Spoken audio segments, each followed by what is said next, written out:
Well,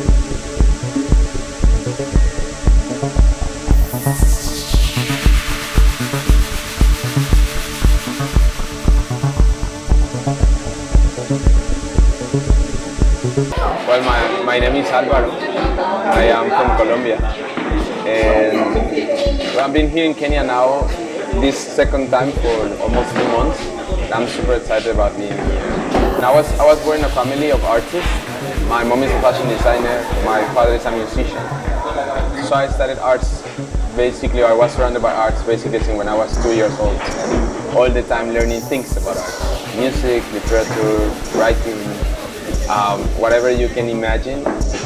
But during my whole life, my life was like surrounded by dancing.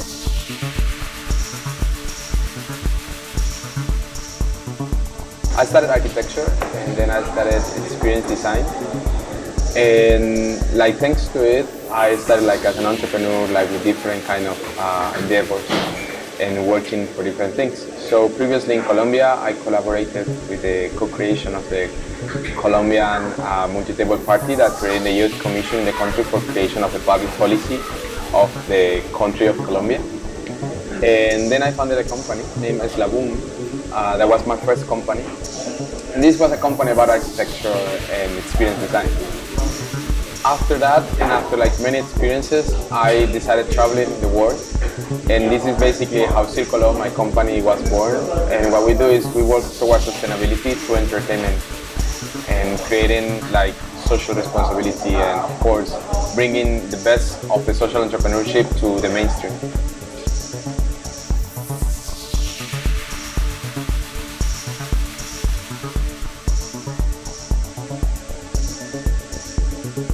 My initial plan was traveling to the 55 countries in Africa, and for very many reasons, before the pandemic, like just in February, I arrived here, and I was having this nice connection with the Embassy of Colombia first, but then I met these amazing social entrepreneurs here, like for example this place, William Music Family, and I just fell in love with the Kenyan culture and with all the things that are in this country because it feels very much like my home.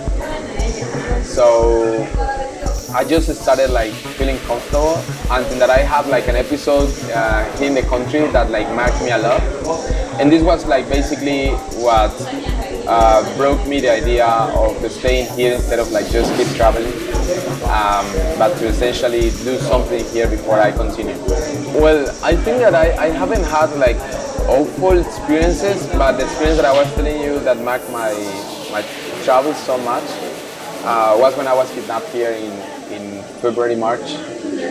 I was delivering a conference in 7 August Memorial, the place where the US Embassy used to be. They have a facility there for conferences. And we're having this nice chat with a group of Somali women who are like working towards entrepreneurship and women empowerment. And after this conference, a guy approached me and we started talking.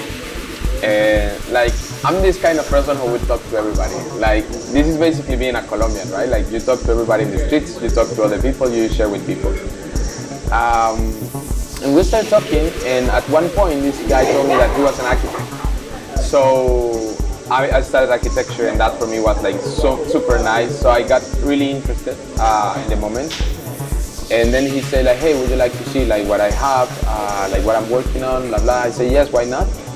And he just told me, he just brought me to a place in Gara, is the name of the neighborhood, I think. And he locked the door, and once he locked the door, two more guys entered from the balcony. They took off my clothes and like basically they were asking me for $1,000 in cash in that moment. I was super scared, like they were like treating me with knives and like with doing something against my will. And this was like very challenging. And at one point when I told them like about the support that I had like from the guys at the embassy and everything, they were planning to change me from one place to another. And when we were going in the car, we got stuck in traffic and I just started screaming and like I escaped. Like they got annoyed, the people started like using the klaxon and everything, and I escaped like half naked, going like everywhere. That moment was very scary. Very scary. I had 2 months of therapy, I remember after that I traveled to Uganda, so 2 months of therapy, fearing the night, fearing any place with doors, with balconies, with anything, feeling that everybody like will try to do something against me. But after that, and now that I think it's like, it was like what really motivated me to stay here, because somehow, some way, we have built this narrative about what it means to be a Latin American or an African, and we don't fight against that narrative. We just support that narrative in a certain way. And so the whole idea was like, why not to come back and like basically fight against that narrative and rebuild a new mindset, in my case, but also a new mindset in the young people that are around.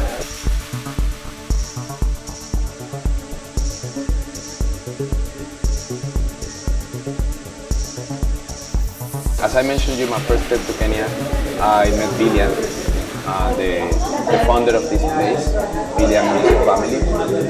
The whole idea of William was like to create a place, a resource center, where the kids can learn abilities. So they can learn to dance, they can learn music, they can learn tech abilities, they can learn to cut hair, they can learn to shoot things. And I just fell in love with that thing. Like, I was like, wow, this is super cool, because at the end of that, it's like empowering people through the talent they have to actually create something different.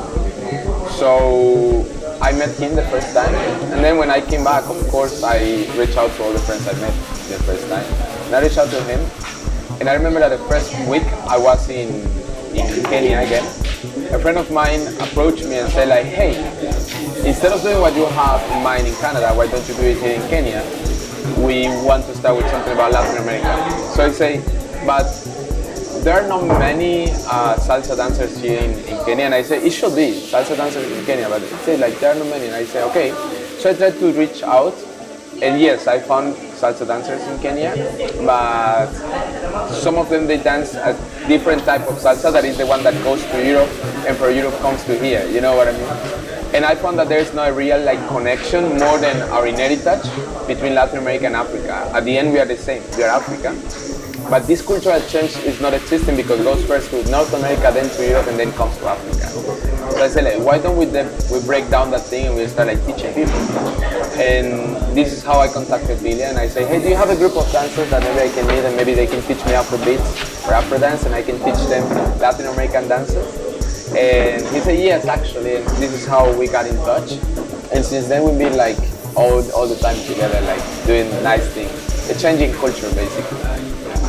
One of the things that to me is very important is like to tell the people not just the steps, but also the history that is behind dancing. And like with the group that we are working now together, the whole idea is like to make them conscious about the value that Africa has to the world, and to make them conscious about the importance that all the things that are born here in Africa have for our humanity.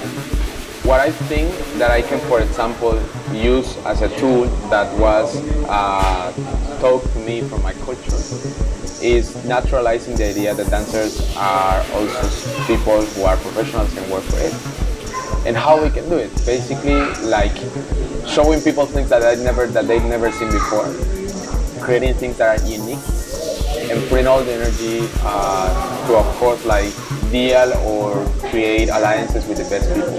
So here in Nairobi, we're currently having good alliances with like the best platforms that you can have in the city to basically start doing that. And it's like, for example, what we have refused to is like, instead of like dancing as a part of the show of a band, that is what normally you would find, we have started like dancing as the main show in the night. So that's something that is very important. In Colombia, for example, just in Cali, we have more than 400 public schools of salsa, just in one city.